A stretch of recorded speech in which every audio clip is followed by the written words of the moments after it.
"I've never loved you," she said 2 days before our wedding. So I canceled everything. Now he's gone, and she's begging for help.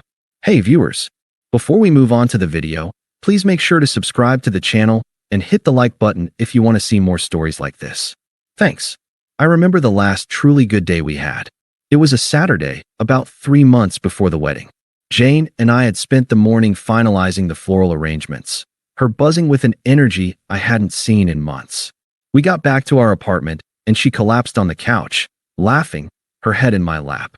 She said something about how surreal it was that we were finally getting married, and I felt this warmth in my chest, a sense of deep, complete satisfaction. It wasn't just about the wedding. It was about the life we were building. For 7 years, I had poured everything I had into that future. Our relationship was my foundation. While she was figuring out her life after college, hopping between different jobs, trying to find her passion, I was working. I landed a good job in tech, and for the last few years, I'd been working my way up the corporate ladder. The plan was always for me to be the financial bedrock while she pursued her dreams. I paid for our apartment, covered her half of the groceries, and even helped pay off a chunk of her student loans. It wasn't a transaction, it was a partnership. I was the rock, the stable ground. When she decided she wanted to start her own event planning business, I didn't hesitate. I helped her draft a business plan, gave her a loan to get it started, and even handled a lot of the initial marketing on the side. I did it because I loved her and wanted her to succeed, to be happy. And for the most part, it worked. The business was starting to get some traction. We were a real team. When I proposed, she said yes, and the planning became our new focus. But as the wedding approached, something shifted. The little jokes we used to share, the comfortable silence, it all started to feel a bit strained. She was less present. She was always on her phone, and when I'd ask what she was doing, she'd just say, "Oh, just wedding stuff." Then Mark came back into the picture. Mark was my oldest friend. We'd been inseparable since we were kids, and he was my best man. He had moved to another state a couple of years ago for a job, but when he learned I was getting married, he moved back a few months ago to be closer to the group. He was the charismatic one, the guy everyone gravitated toward. He had a way of making people feel like they were the only person in the room. Jane always liked him, but I never thought anything of it. It was my best friend and my fiancé. I trusted them both implicitly.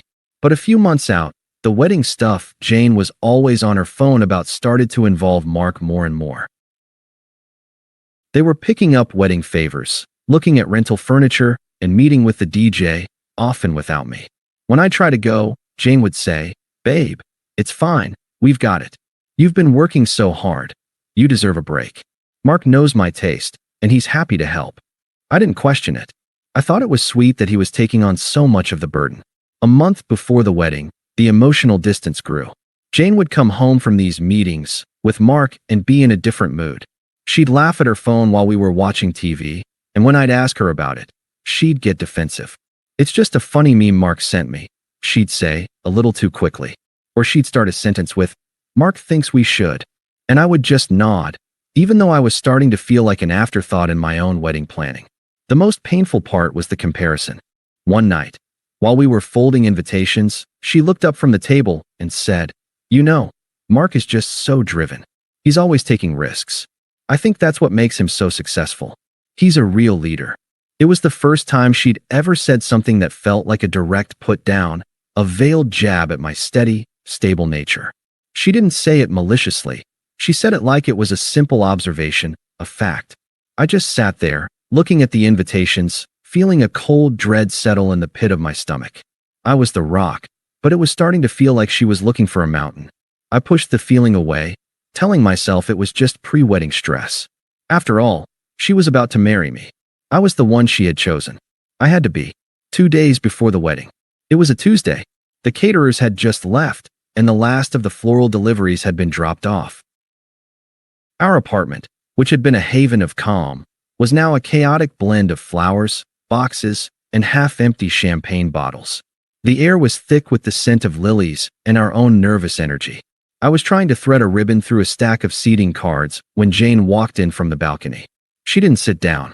She just stood there, her arms wrapped around herself, looking at the mess around us with a detached expression. I looked up and smiled, trying to cut through the tension. "Almost done," I said.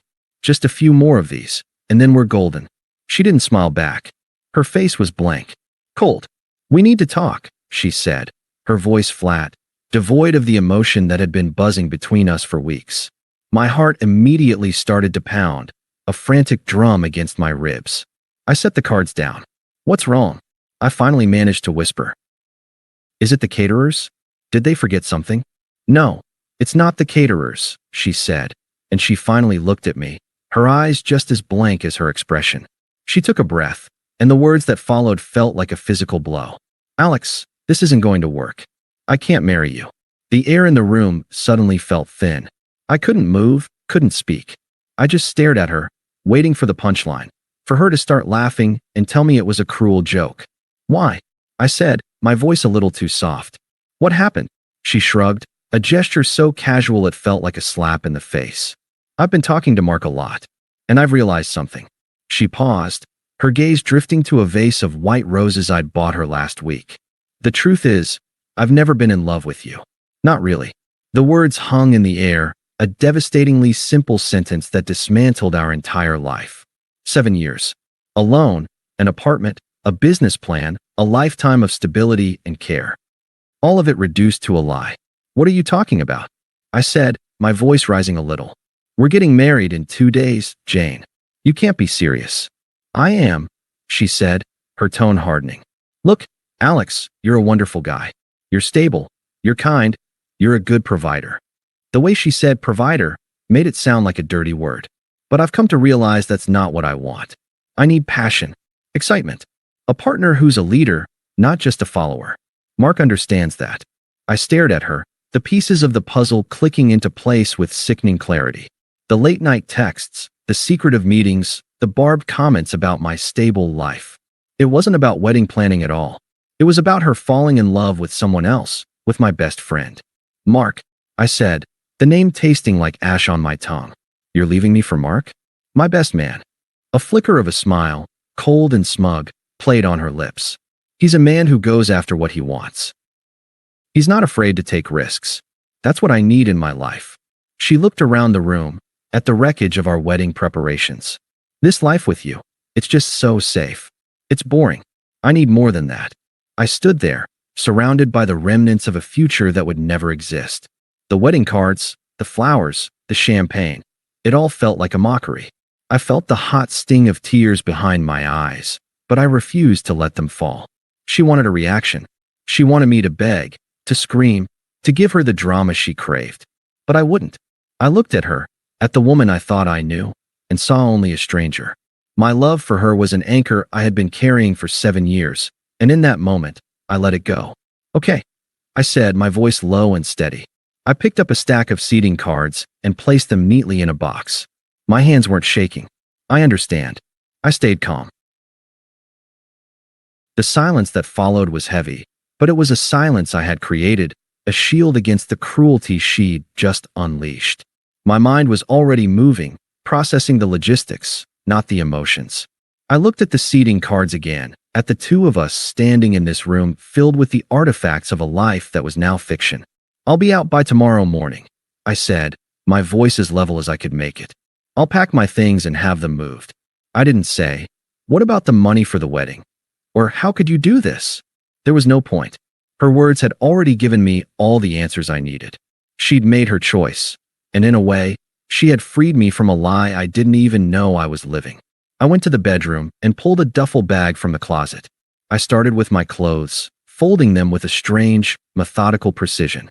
As I worked, she tried to talk, her voice a little softer now, as if sensing the emotional distance I was putting between us. Alex, are you okay? I'm sorry, I know this is a lot. I didn't answer. I just kept packing. She had a point, it was a lot. 7 years, gone in a single, cold confession. She had wanted to talk. I was talking to her in the only way that mattered now.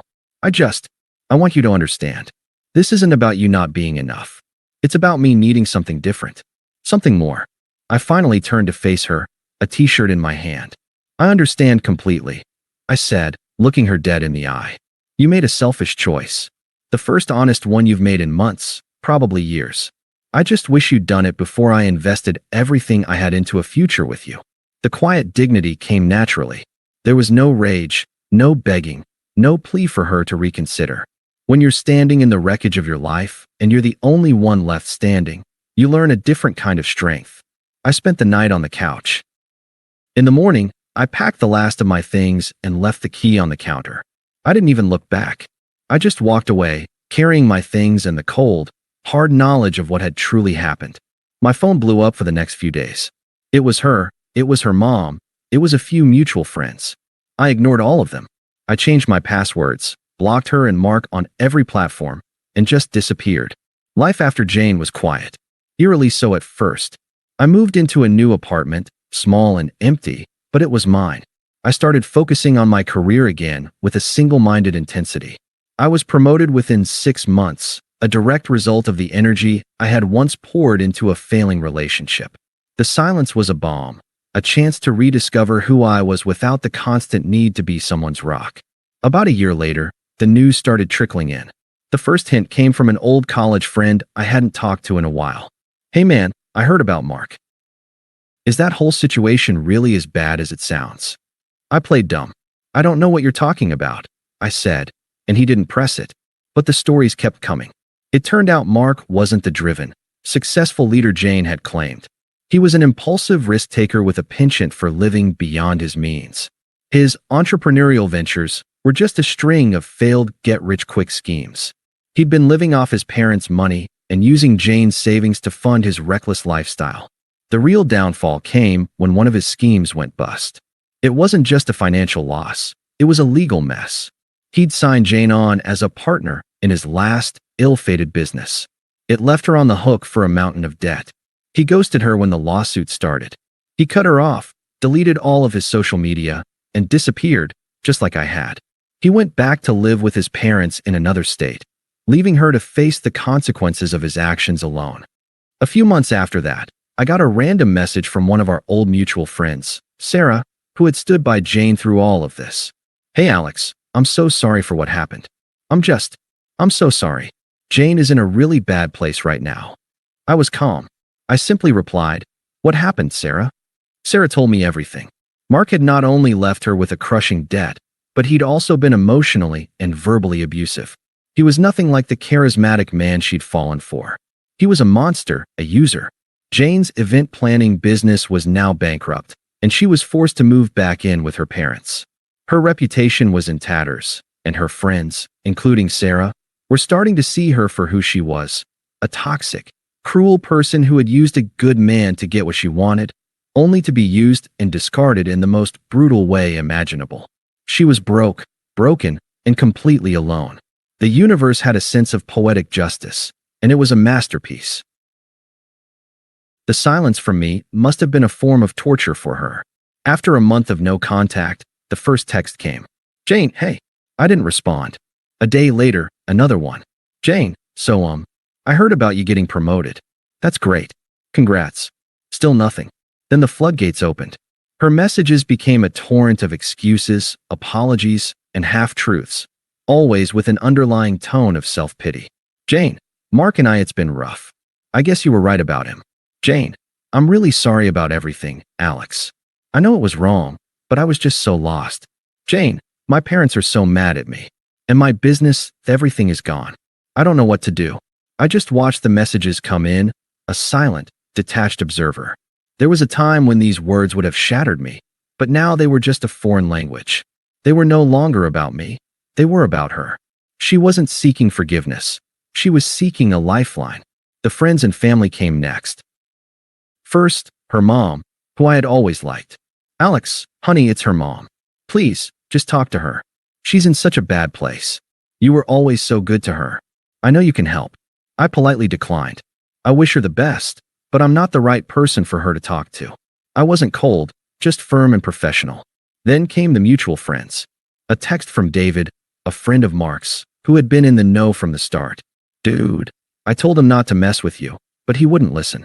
Jane is a mess. I think she really thought you'd be there to catch her when she fell."